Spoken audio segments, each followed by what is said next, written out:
Good morning to all students. Last day we have discussed land is fixed in Palampur.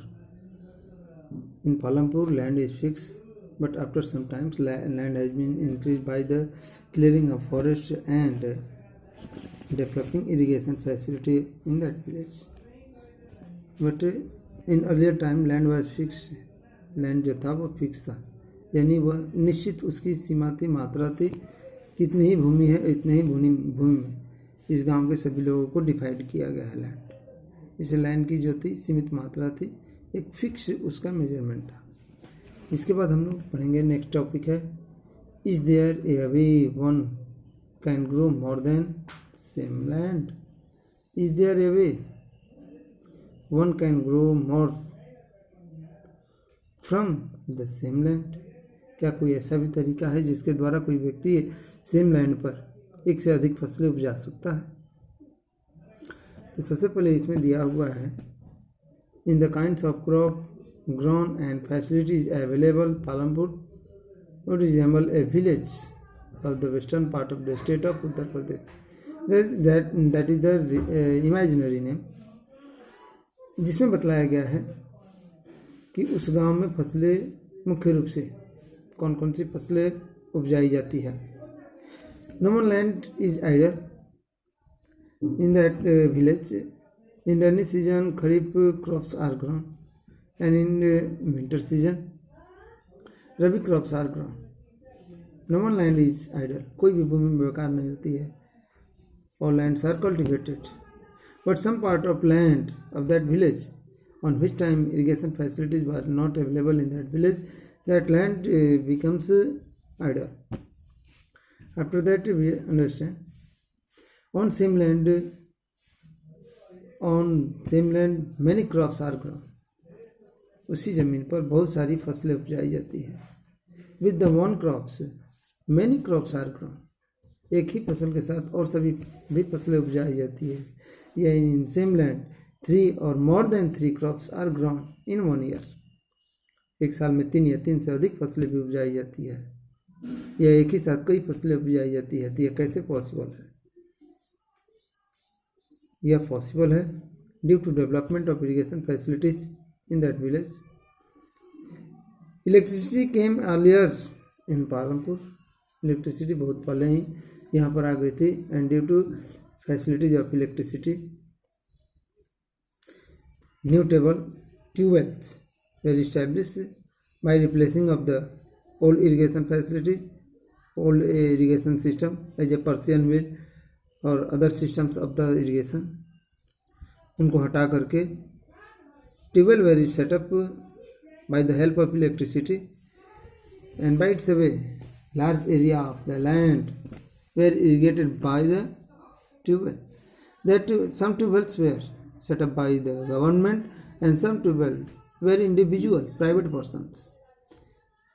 By itself a large area of the land come under irrigation, जिसके अंतर्गत बहुत सारा area जो था वह irrigation के अंतर्गत, सिंचाई के अंतर्गत आया। इसके बाद नीचे दिया हुआ है कि मल्टीपल क्रॉपिंग किसको कहते हैं? मल्टीपल क्रॉपिंग किसको कहते हैं? To grow more than one crop on piece of land during a year, यानी एक साल में ए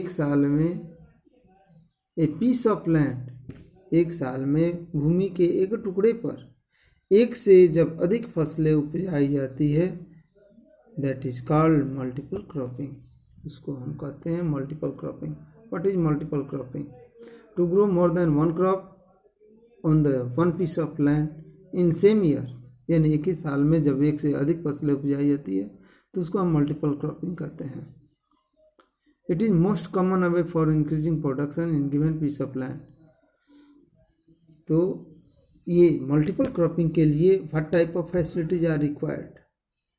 मल्टीपल क्रॉपिंग के लिए किन किन फैसिलिटीज की जरूरत है जिसके द्वारा multiple cropping can be perform? Next देख लिया जाए। Is it important to increase the area under irrigation? Is it important to increase the area under irrigation? क्या इरिगेशन का एरिया इंक्रीज करना इम्पोर्टेंट है? यदि हम कहते हैं कि ये ज़रूरी है तो क्यों है? जब इरिगेशन का एरिया यदि इंक्रीज किया जाता है तो by its way no one land would be barren, no one land would be idle, on all piece of the land people can easily farming, लोग आसानी से, फार्मर जो है आसानी से उस पर खेती कर सकते हैं। A large amount of productions, बड़ी मात्रा में प्रोडक्शंस को इंक्रीज किया जा सकता है, बढ़ाया जा सकता है। And different type of crops में बी ग्रोन, और विभिन्न प्रकार की फसलें भी उपजाई जा सकती है इस इरिगेशन फैसिलिटीज़ के द्वारा। जब हम इरिगेशन के एरिया को बढ़ाते हैं तो ये सभी काम हो सकता है। इसके साथ yield is measured as the crop produced on the given piece of land during a single year, यानी किसी फसल का उत्पादन का मेजरमेंट कैसे किया जाता है कि एक ज़मीन जो है कितनी फसल का यानी कितनी मात्रा में अनाज का उत्पादन कर रही है। On the same piece of land in 1 year how much crops are produced, that is called the yielding of the crops for the 1 year for the same piece of land, यानी उस सेम पीस ऑफ लैंड पर एक साल में कितनी मात्रा में फसलें उपजाई जाती है उसको कहा जाता है फसल उत्पादन या अनाज का उत्पादन। अब कह रहा है कि before 1960 on which time green revolution has not came in our country, what type of farming facilities was available for farmers, जब ग्रीन रेवोल्यूशन नहीं आया था तो उसके पहले what type of facilities by which way farmers follow for farming, farmer जो थे किस प्रकार के मेथड को फॉलो करते थे फार्मिंग के लिए। तो farmers follow a traditional method of farming because on the time no one modern facilities were available for farmers, farmers के लिए कोई भी modern facilities on the time was not available. For ploughing farmers use bullock, बैलों को use करते थे for ploughing the field. For irrigation they use they depend on rain, वर्षा के ऊपर डिपेंड रहते थे। For fertilizers they depend on काउडंज, काउडंज के ऊपर डिपेंड रहते थे। So their production of the crops was very little. एक चीज़ बताना मैं भूल गया, for the seeds traditional seeds was used, high yielding seeds was unavailable on that time. HYV seeds जिसको कहते हैं हाई यील्डिंग सीड्स जो था उस समय अवेलेबल नहीं था। ट्रेडिशनल सीड्स जो पुराने बीज होते थे उसी पर वो डिपेंड रहते थे, जिसके द्वारा उनका प्रोडक्शन जो होता था वो बहुत लिटिल होता था, कम होता था, एंड सरप्लस प्रोडक्शन जो होता था वह अनअवेलेबल होता था for that farmer. So their living condition, their facilities, because facilities was not available, so living condition of the farmer was very poor. Due to coming of the green revolution, improve the farming facilities and develop the farming facilities of farmers, increase the productivity of farmers and improve the living standard of farmers।